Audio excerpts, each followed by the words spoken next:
माननीय अध्यक्ष महोदय, माननीय मंत्री जी से मैं जानना चाहूंगा अपने प्रश्न में, ये एक सीजीएमएससी से संबंधित है। उत्तर में आपने दिया है कि डायरेक्टर हेल्थ ने डिमांड क्रिएट की और सीजीएमएससी ने खरीदा। कितनी राशि, कितनी सामग्री की संख्या बता देंगे? नाम मत बताइए, आपने इतना मोटा मुझे दिया है। इतने आइटम का, इतनी राशि का डिमांड उन्होंने, इतने सामान का डिमांड उन्होंने दिया और उसके विरुद्ध कितनी राशि उपलब्ध करवाई?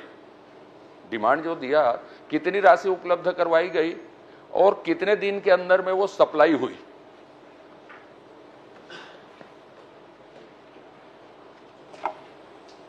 माननीय अध्यक्ष महोदय, वैसे तो प्रपत्र में बहुत ही बृहद एक 795 पेज का और एक 492 पेज की जानकारी दे दिए हैं, परंतु पृथक से इन्होंने स्पेसिफिक जो है पूछा है। तो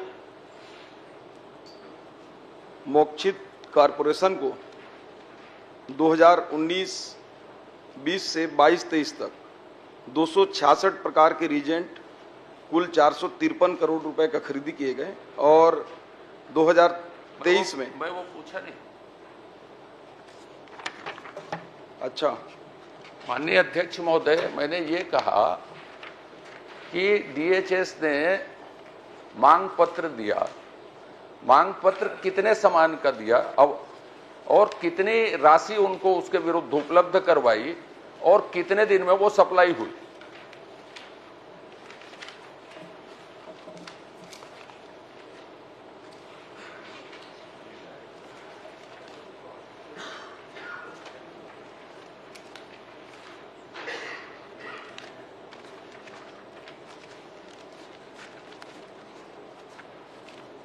क्योंकि आपने मोक्षित से संबंधी प्रश्न पूछा है तो उस कंपनी का डिटेल है, बाकी तो आपको मैं मोक्षित से ऊपर। माननीय मंत्री जी, हाँ, मोक्षित उसमें उल्लेखित है, फिर मोक्षित का यदि बता रहे हैं तो फिर पूछ देता हूं, मोक्षित को यदि किया है। नहीं, इसमें भी मैं आपको फिर भी बता दे रहा हूं पिछला सवाल का जवाब।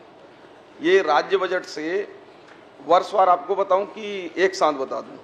मैं जिस विषय में पूछा हूं, हाँ, जिस कंपनी का नाम भी मैंने प्रश्न में लिया, उस कंपनी को आपने दिया, तो उसके लिए रिएजेंट्स खरीदी जो की है आपने, कितने रिएजेंट्स की डिमांड क्रिएट हुई डीएचएस के द्वारा, उसके विरुद्ध कितनी राशि सीजीएमएससी को उपलब्ध करवाई गई, कितने दिन की अवधि में रिएजेंट उपलब्ध करवाए गए, सप्लाई की गई मतलब, और उसमें क्या क्या अनियमितताएं पाई गई?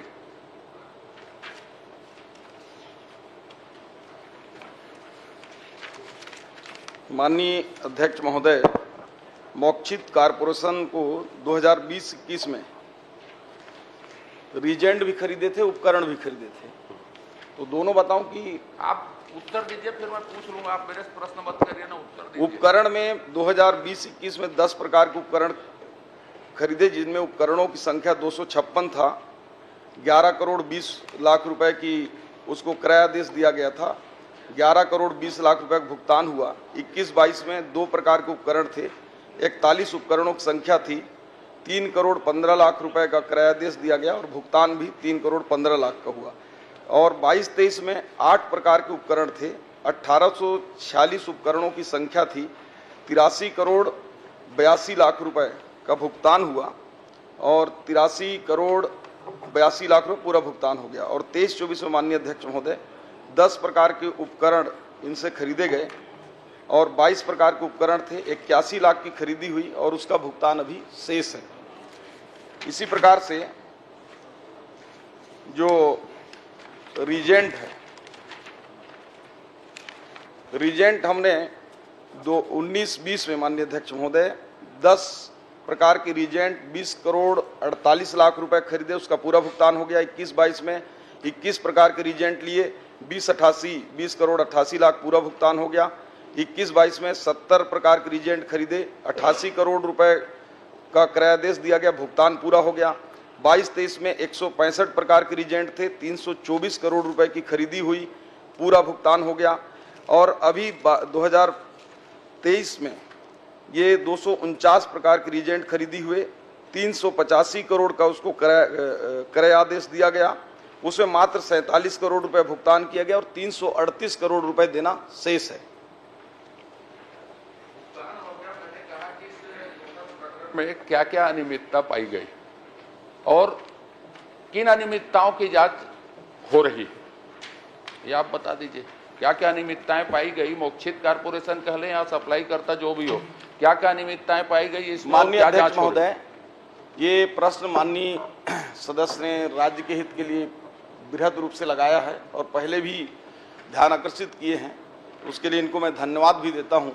लेकिन माननीय अध्यक्ष महोदय, मैं बताना चाहूँगा कि इस प्रकरण को जैसे ही माननीय हमारे विष्णुदेव साय जी की सरकार बनी और विभिन्न अखबारों के माध्यम से ये पता चला कि इसमें अनियमितता हो रहा है, तो हमने सबसे पहले 12/1/2024 को इसको विभागीय जांच के लिए माननीय अध्यक्ष जी, आपको कैसे पता लगा ये अनियमितता? ये मुझसे मतलब नहीं है, मुझे अखबारों से पता लगा, क्या पता लगा? आपने जितना खरीदा 385 करोड़ रुपए में से कुछ करोड़ रुपए जो आपने भुगतान किए, बाकी भुगतान रोका है या नहीं होगा पैसा। आपके पास, मैं प्रश्न के शुरुआत में पूछा, पैसा उपलब्ध नहीं था तो भी आपने खरीदा क्या? डीएचएस ने मांग दी इस वित्तीय वर्ष में, पैसा उसका दिया कि नहीं दिया? पूरा मांग दिया और आपने खरीदा। तो अब खरीदी में क्या अनियमितता पाई गई ये पूछा हूं, किसके द्वारा पता चला आपको? ये आपका विषय है, क्या क्या अनियमितता पाई ये बताइए। इसमें माननीय अध्यक्ष महोदय, मुख्य रूप से 3 प्रकार की अनियमितता पाई गई। पहला, इसमें जितनी आवश्यकता, क्रम से चले ना, मैंने पूछा पैसा डीएचएस ने मांग की, भुगतान रुका है 300 कुछ करोड़ का, वो आपने खरीदा, वो पैसा उपलब्ध था कि नहीं था खरीदने के लिए, कि बिना पैसे के खरीदा गया? ये बताइए मुझको। जितना पैसे का प्रावधान था उससे ज्यादा खरीदी हुआ। उससे ज्यादा कि कितनी ज्यादा खरीदी हुई वो भी बता देता हूं आपको।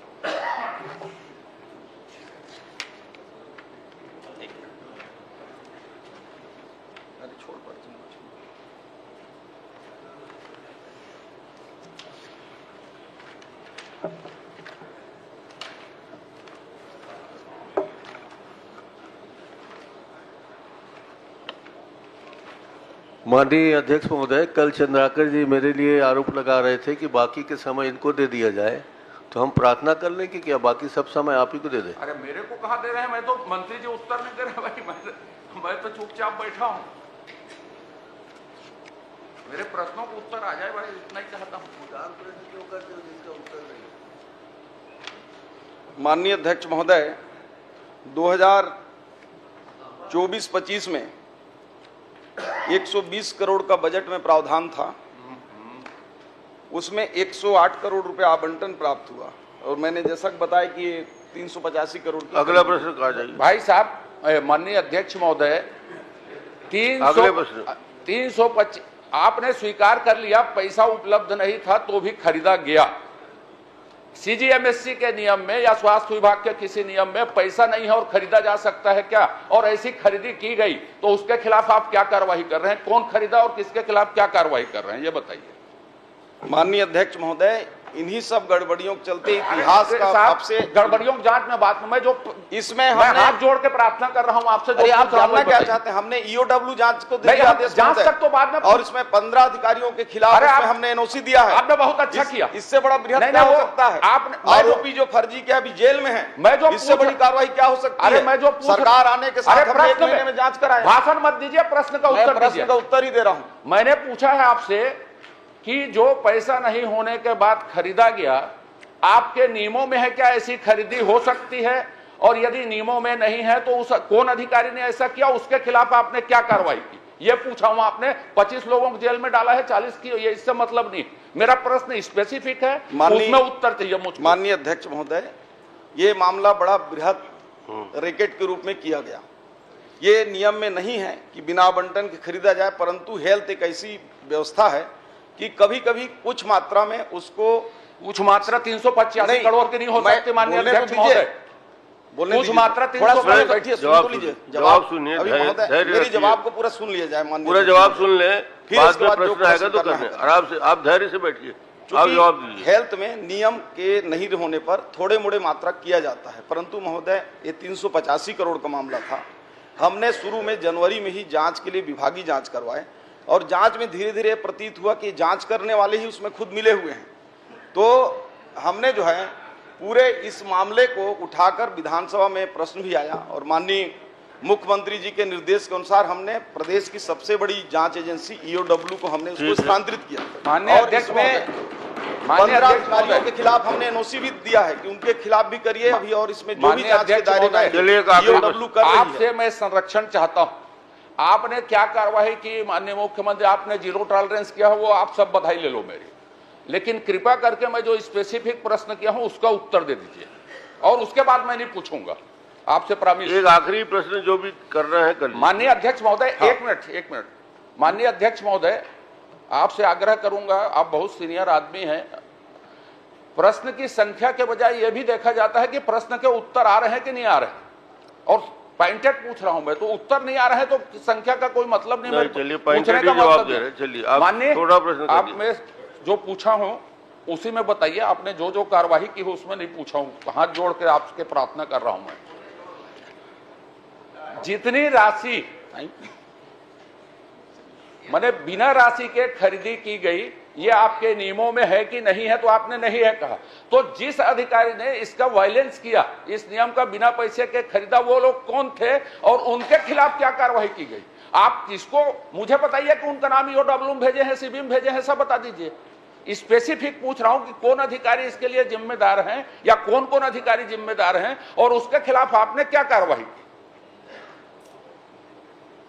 माननीय अध्यक्ष महोदय, वही बात मैं माननीय सदस्य को समझाने का प्रयास कर रहा हूं कि हम 12/1 को जब समझ में आए कि नियम विरुद्ध है, तो विभाग ने अपना जांच करने के लिए हमने आदेशित किया और ये जांच रिपोर्ट जो है वो पूरा गोलमोल था, समझ से बाहर था। और माननीय सदस्य धर्मलाल कौशिक जी प्रश्न भी किए, और नहीं भी करते तो उससे पहले हमने ईओडब्ल्यू की पूरी फाइल तैयार कर ली थी, अभी बता दे रहा हूँ, उसमें डेट आ जाएगा। तो हमने ऐसे अधिकारियों के खिलाफ, मैंने बताया कि 15 अधिकारी हैं, इसमें 2 बड़े अधिकारी हैं, चूंकि ईओडब्ल्यू में जांच नहीं चल रहा है, शायद वो सदन में उनके नाम बताना उचित नहीं होगा। दोषी है यदि ये जिम्मेदार है, नाम क्यों नहीं बताएंगे? कौन 2 बड़े, कौन छोटे, कौन 15? मैं तो पूछ ऐसे रहा हूं। 15 अधिकारियों के खिलाफ ईओडब्ल्यू को हमने दे दिया है। अब चूंकि हम तो जांच करके, मंत्री को अधिकार नहीं है कि जांच करके उसको सूली पर लटका दे, हमने इससे बड़ा जांच आप क्या चाहते हैं बताइए? माननीय अध्यक्ष महोदय, मैं बैठ रहा हूं आपसे खेद व्यक्त करके, सीधी बात है कि मैंने जो पूछा उसका भर उत्तर नहीं दिया उन्होंने, बाकी वो क्या क्या किया उसको बखान करते रहे। माननीय अध्यक्ष महोदय, आप निर्देश कर दें, मैं तो अपने हिसाब से इन्होंने जो पूछा उसका पॉइंटेड जवाब। आप ईओडब्ल्यू में किसके खिलाफ गए ये मैं पूछा ही नहीं, आपको बधाई दे दी आपने किए। नहीं, जो गड़बड़ की है मैंने बताया कि इसमें गड़बड़ी हुआ है, स्वीकार किए हैं, और गड़बड़ी के बाद जांच भी कराई अच्छा, डिपार्टमेंटल। आप चलिए, आप उत्तर नहीं दे रहे हैं मुझको, तो मत दीजिए।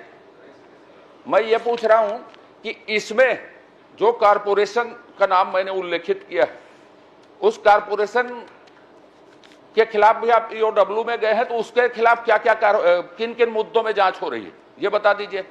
उन्होंने क्या क्या गड़बड़ी की है सप्लाई कर्ता ने, जिसके खिलाफ आप जांच करवाए हैं, आप जांच करवाए हैं और ईओडब्ल्यू को दिए हैं।